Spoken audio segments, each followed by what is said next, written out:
दोस्तों, जैसा कि आपको पता होगा, आज देश के प्रधानमंत्री नरेंद्र मोदी का 74वां जन्मदिन है। यानी पीएम मोदी 74 साल के हो चुके हैं, अब 75वें साल में प्रवेश करेंगे। और इस मौके पर पीएम मोदी ने देशवासियों को कई बड़े तोहफे भी दिए। देखिए, पहली अच्छी खबर, पीएम मोदी अपने जन्मदिन पर इस राज्य की महिलाओं को देंगे स्पेशल गिफ्ट। सालाना 10-10 हजार रूपए दिए जाएंगे हर साल। 21 से 60 साल तक की महिलाओं को ये लाभ मिलेगा और 2 किस्तों में ये धनराशि ट्रांसफर की जाएगी। यानी आज पीएम मोदी ने अपने जन्मदिन पर इस राज्य की हर महिला के खातों में 5-5 हजार रूपए डाले हैं। 21 से 60 साल की उम्र के बीच की माताओं बहनों को ये फायदा मिला है। किस राज्य में ये नई योजना, नई स्कीम शुरू हुई है, बताऊंगा आपको पूरी जानकारी। इसके अलावा भी 74 साल के हुए पीएम मोदी, तो देश दुनिया से ढेर सारी बधाइयां भी आ रही हैं। राष्ट्रपति समेत जानी मानी हस्तियों ने पीएम मोदी को बधाई दी और एक दूरदर्शी नेता बताया। पीएम मोदी के 74वें जन्मदिन पर 74 किलो का लड्डू का केक भी काटा गया। बिहार बीजेपी कार्यालय में ये सेलिब्रेशन हुआ। प्रधानमंत्री ने भी बर्थडे पर एक आदिवासी के घर में खीर खाई और अपनी माँ को याद करके भावुक हुए मोदी। और एक बड़ी घोषणा कर दी है देश के पीएम मोदी ने, 10 लाख लाभार्थियों को पीएम आवास योजना की पहली किस्त जारी करेंगे। 100 दिनों में बनेगा सपनों का घर। आज मंगलवार को एक क्लिक से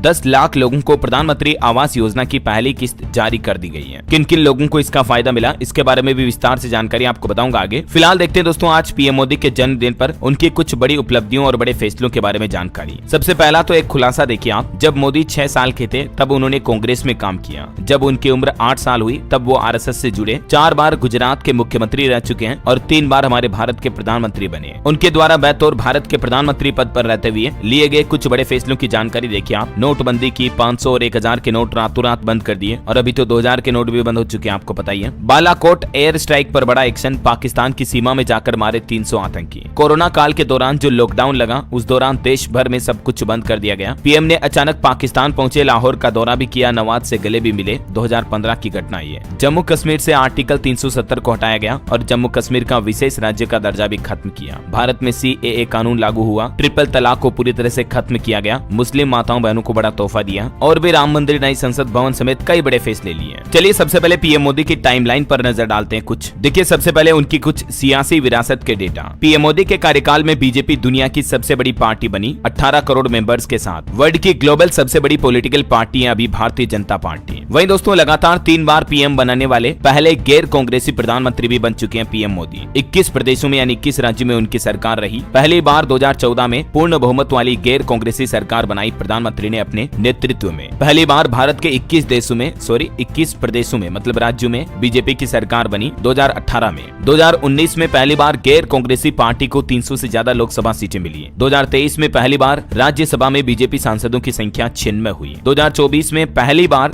गैर कांग्रेसी ऐसे नेता जो लगातार 3 बार प्रधानमंत्री बने, ये रिकॉर्ड भी ब्रेक किया पीएम मोदी ने। वही दोस्तों, बीजेपी की टॉप 4 वर्किंग बॉडी में मोदी ही सबसे बड़े नेता हैं। 2024 के लोकसभा चुनाव में बीजेपी के घोषणा पत्र का नाम मोदी की गारंटी रखा गया। सभी मंत्रालयों में प्रधानमंत्री का दफ्तर सबसे ताकतवर है। मोदी के अफसर ही ज्यादातर अहम सरकारी काम निपटाते हैं। वहीं राम मंदिर निर्माण, 2017 में देश भर में जीएसटी लागू करना, राफेल डील, नेपाल सीमा विवाद, कतर नौसैनिक कांड में 8 भारतीय नौसैनिकों को छुड़वाने समेत कई बड़े हाल ही में ताजा फैसले भी लिए पीएम मोदी ने। हालांकि कुछ मामलों में सिर्फ कांग्रेस के नेहरू से पीछे रहे हैं प्रधानमंत्री। पीएम मोदी की अगुवाई में बीजेपी ने केवल एक बार 300 का आंकड़ा पार किया, जबकि कांग्रेस ने 6 बार 350 से ज्यादा सीटें जीती, जिनमें से 3 बार नेहरू जी के नेतृत्व में हुआ है। इस बार हिंदुत्व के बूते पर सरकार न बनने का भ्रम भी टूटा सरकार का लोकसभा चुनाव में, ये इलेक्शन एनालिस्ट का मानना है। वहीं पॉलिटिकल एक्सपर्ट अविनाश कल्ला कहते हैं कि मोदी हर चीज को बेहद बड़े स्केल पर करते हैं, मतलब उनका विजन बहुत बड़ा है। सोशल मीडिया पर भी पीएम मोदी की अच्छी खासी फॉलोइंग है। दुनिया के दूसरे सबसे पॉपुलर नेता है ट्विटर पर वो, और बाकी सोशल मीडिया प्लेटफॉर्म पर पहले नंबर 1 पर है। दुनिया भर में ब्रांड मोदी भी चलता है। 72% अप्रूवल रेटिंग के साथ मोदी अभी दुनिया के ग्लोबली सबसे पॉपुलर लीडर, पॉपुलर नेता है। इस बात का अंदाजा आप इसी से लगा सकते हैं कि अमेरिकी राष्ट्रपति जो बाइडेन से लगभग उनकी पॉपुलैरिटी दुगुनी है पीएम मोदी की।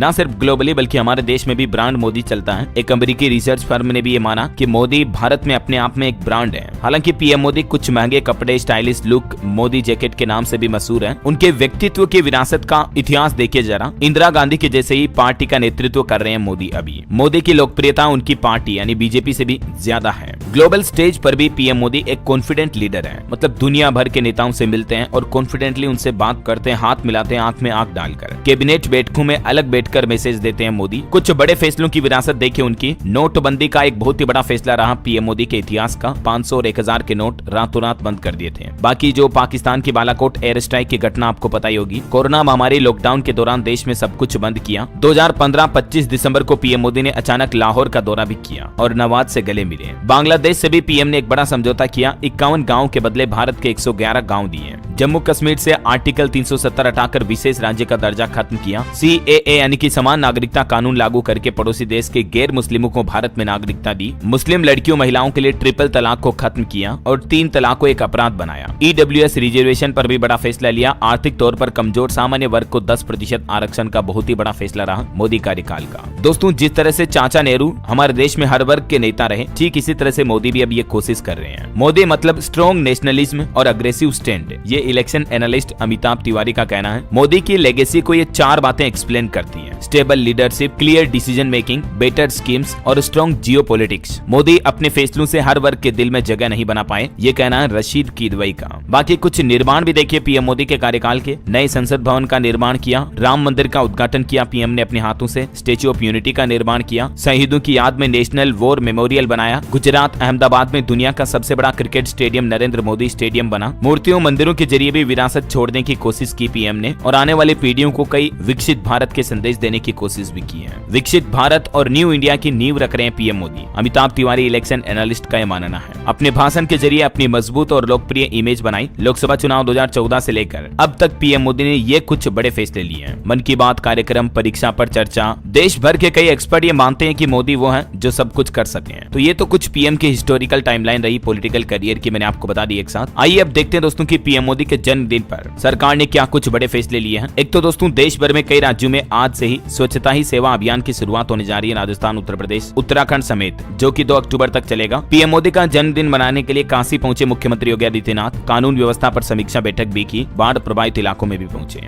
मैंने आपको आज सुबह मॉर्निंग बुलेटिन में अपडेट बताया था। पीएम मोदी के बर्थडे पर लोगों को कई गिफ्ट और तोहफे भी मिले। ज्वेलरी, कपड़ों की खरीद पर 10 से 100% तक की छूट दी जा रही। ऑटो में सवारी करना बिल्कुल फ्री रहा आज। गुजरात के सूरत शहर में लोगों को पीएम के जन्मदिन पर ये सुविधाएं दी जा रही हैं। और कारोबारियों का कहना कि हमारी स्वैच्छिक इच्छा है, हम अपनी इच्छा से, मर्जी से ये लोगों को आज फ्री सेवा दे रहे हैं। वैसे आपको बताऊंगा, एक दिन पहले पीएम मोदी ने देश की पहली वंदे मेट्रो ट्रेन को भी हरी झंडी दिखाई। इसकी शुरुआत गुजरात में हुई है। हालांकि इस ट्रेन का नाम भी बदल दिया गया। नमो भारत रैपिड रेल के नाम से जानी जाएगी। गुजरात में भुज और अहमदाबाद के बीच शुरू हुई वंदे मेट्रो ट्रेन। उद्घाटन से ठीक कुछ देर पहले इसका नाम बदला गया। इसके अलावा भी पीएम ने गुजरात में 8000 करोड़ रुपए की परियोजनाओं का शिलान्यास किया। और इस दरमियान प्रधानमंत्री ने अपने 100 दिन के उपलब्धियों के बारे में भी गिनाते हुए कहा कि 100 दिन में विपक्ष ने मुझे बहुत अपमानित किया। इंडी गठबंधन पर भी पीएम ने निशाना साधा और सरकार ने डेटा जारी किए। पीएम मोदी के जन्मदिन पर देखिए आप, 100 दिन में मोदी सरकार ने 15 लाख करोड़ की परियोजनाओं की शुरुआत की। किसानों, युवाओं, महिलाओं को भी कई बड़े तोहफे मिले हैं। पीएम ने अपने पहले 100 दिनों में कई अहम विदेश यात्राएं भी की। G7 शिखर सम्मेलन से लेकर रूस यूक्रेन तक का दौरा हमें देखने को मिला, आपको पता होगा। और भी सरकार द्वारा जारी डेटा देखिए आप, मध्यम वर्ग यानी मिडिल क्लास के लोगों को क्या बड़ी राहत मिली है पहले 100 दिनों में। तो प्रधानमंत्री आवास योजना के तहत 3 करोड़ घर स्वीकृत किए गए, जिनमें शहरी योजना में 1 करोड़ और ग्रामीण इलाकों में 2 करोड़ घर स्वीकृत हुए हैं। 2014 से अभी तक कुल 4 करोड़ 27 लाख घर स्वीकृत किए जा चुके हैं। पीएम सूर्य घर मुफ्त बिजली योजना की शुरुआत हुई। जून से अगस्त 2024 के बीच 2.5 लाख से ज्यादा घरों में सौर ऊर्जा सिस्टम लगाया गया। पीएम ई बस सेवा से इन्वायरमेंट फ्रेंडली सिस्टम तैयार हुआ। 3400 करोड़ की सहायता से इलेक्ट्रिक बसों की खरीद को भी स्वीकृति दी जाएगी। किसानों के लिए भी हाल ही में सरकार ने कुछ फैसले लिए। मक्के से भी एथेनॉल उत्पादन के लिए सहकारी चीनी मिलों को एथेनॉल उत्पादक इकाइयों का मल्टी फीड एथेनॉल इकाइयों में रूपांतरण किया गया। प्याज, बासमती चावल पर एमईपी को हटाया गया और कुछ फसलों पर एमएसपी वगैरह को लेकर भी ये फैसले लिए गए। मौसम और जलवायु अनुकूल भारत बनाने के लिए 2000 करोड़ के मिशन मौसम को भी मंजूरी मिली। तो ये सरकार की तरफ से आज कुछ उपलब्धियां भी गिनाई गई। देखिए, देश के सशक्त युवाओं के लिए भी सरकार ने रोजगार कौशल को बढ़ावा देने के लिए 2 लाख करोड़ के पीएम पैकेज की घोषणा की है। लक्ष्य रखा कि 5 साल में 4 करोड़ युवाओं को इसका लाभ पहुंचाया जाए। 1 करोड़ युवाओं को टॉप कंपनियों में इंटर्नशिप के अवसर दिए जाएंगे। अलाउंस और एकमुश्त सहायता राशि भी मिलेगी। केंद्र सरकार ने 15,000 से ज्यादा नई नियुक्तियों की घोषणा भी की। 20 लाख युवाओं को कौशल युक्त बनाने का लक्ष्य रखा है। 1000 औद्योगिक प्रशिक्षण शिक्षण संस्थानों का सुधार भी किया जाएगा। और पहली बार ईपीएफओ योजना के तहत आने वाले कर्मचारियों को 3 किस्तों में 15,000 तक प्रोत्साहन राशि भी देने का सिस्टम शुरू किया था हाल ही में, आपको पता होगा सरकार ने बजट में, है ना। इसी तरह से माताओं बहनों के लिए, महिलाओं के लिए भी आप देख सकते हैं सशक्त नारी शक्ति से जुड़े कुछ बड़े फैसले। पीएम मोदी ने 11 लाख नई लखपति दीदियों को प्रमाण पत्र दिए। 1 करोड़ से ज्यादा लखपति दीदियां प्रति वर्ष 1 लाख रुपए से ज्यादा की कमाई कर रही है। और भी महिलाओं से जुड़े ये फैसले हैं। सुलभ स्वास्थ्य सेवा हमारे देश में हाल ही में, आपको पता होगा 2-4 दिन पहले सरकार ने 70 साल से ज्यादा आयु के वृद्ध नागरिकों को 5 लाख रुपए तक का मुफ्त बीमा देने की घोषणा की है। यानी कि आयुष्मान भारत योजना में अब 70 साल से ऊपर के बुजुर्ग दादा दादियों का भी इलाज फ्री हो पाएगा। इससे हमारे देश में 4.5 करोड़ परिवारों और 6 करोड़ वृद्ध नागरिकों को लाभ मिलेगा। वहीं हमारे देश के मेडिकल कॉलेजों में 75,000 नई मेडिकल सीटें बढ़ाई गई, जिससे कि हेल्थ केयर सिस्टम को बेहतर बनाया जा सके। और इसी तरह से विदेश नीति से जुड़े कुछ फैसले भी आप देख सकते हैं। दुनिया में युद्ध के हालातों के बीच पीएम ने रूस यूक्रेन की महत्वपूर्ण यात्राएं की। विदेशों में पीएम को कई तरह के सम्मान भी दिए गए। आपदा प्रबंधन से जुड़े भी कुछ फैसले लिए गए, जिनकी डिटेल आप देख सकते हैं। पहले 100 दिनों में ही लगभग 15 लाख करोड़ रुपए की ये परियोजनाएं शुरू की गई। इंफ्रास्ट्रक्चर विकास समेत बंदरगाह, रोड, रेल डेवलपमेंट समेत ये फैसले रहे, है ना। आज देश के गृह मंत्री अमित शाह ने भी मोदी सरकार के 100 दिन का ये रिपोर्ट कार्ड जारी किया। और गृह मंत्री अमित शाह ने यह भी कहा कि इसी कार्यकाल में एक देश एक चुनाव यानी 1 नेशन 1 इलेक्शन सिस्टम लागू करेंगे। मणिपुर में शांति व्यवस्थाओं के लिए मेतई और कुकी समाज के लोगों से बातचीत जारी है। पीएम ने अपने रिपोर्ट कार्ड का टाइटल रखा, संकल्प वही, उद्देश्य वही और विकास की 3 गुना ज्यादा रफ्तार। तो ये तो हो गई पीएम के कार्यकाल की उपलब्धियां। आइए अब देखते हैं अपने जन्मदिन के मौके पर पीएम मोदी ने क्या बड़ा तोहफा दिया सबसे बड़ा। तो देखिए, प्रधानमंत्री नरेंद्र मोदी गुजरात के बाद फिर यहाँ से रवाना होकर उड़ीसा राज्य पहुंचे और यहाँ उड़ीसा में सुभद्रा योजना का शुभारंभ किया। और इस स्कीम के तहत उड़ीसा राज्य की माताओं बहनों महिलाओं को हर साल 10-10 हजार रुपए की धनराशि सीधे उनके बैंक खातों में जमा की जाएगी। 21 से 60 साल तक की उम्र की महिलाएं इस योजना का फायदा ले पाएगी। 5-5 हजार रुपए की 2 किस्तों के रूप में ये धनराशि देगी सरकार हर साल। वहीं प्रधानमंत्री मोदी 10 लाख लाभार्थियों को पहली किस्त भी जारी करेंगे पीएम आवास योजना के तहत। और इतना ही नहीं, आने वाले 100 दिनों के अंदर अंदर लाभुकों को 3 किस्तों की राशि का भुगतान करके आवास निर्माण पूरे करवाए जाएंगे। बिहार मुजफ्फरपुर में भी ये योजना की शुरुआत की गई है। मध्य प्रदेश के मुख्यमंत्री डॉक्टर मोहन यादव ने भी देखिए पीएम मोदी के बर्थडे पर बड़ी सौगात दी और कहा कि मरीजों को अब 90% तक सस्ती दवाइयां मिलेगी। एमपी राज्य में कई और जगहों पर प्रधानमंत्री जन औषधि केंद्र खोले जा रहे हैं। इन जन औषधि केंद्रों पर आप ये तरह की दवाइयां ले पाएंगे, जिनके नाम और लिस्ट भी आप देख सकते हैं। और ये जन औषधि केंद्र 2 शिफ्ट में संचालित होंगे, जिसकी टाइमिंग ये रहेगी, है ना। तो कुछ यूं दोस्तों सेलिब्रेट किया गया देश भर में बड़ी ही धूमधाम से पीएम मोदी का बर्थडे जन्मदिन। रोजाना इसी तरह की काम की महत्वपूर्ण खबरें, मुख्य समाचार देखते रहने के लिए DLS न्यूज चैनल को सब्सक्राइब करके बेल आइकन जरूर दबा देना। आप भी नीचे कमेंट में पीएम मोदी को हैप्पी बर्थडे विश कर सकते हैं। मेरी तरफ से भी पर्सनली ढेर सारी हार्दिक शुभकामनाएं। पीएम मोदी एक स्वस्थ और लंबा जीवन जिए, यही हमारी प्रार्थना है। बाकी इस वीडियो को लाइक और शेयर जरूर करना और आपके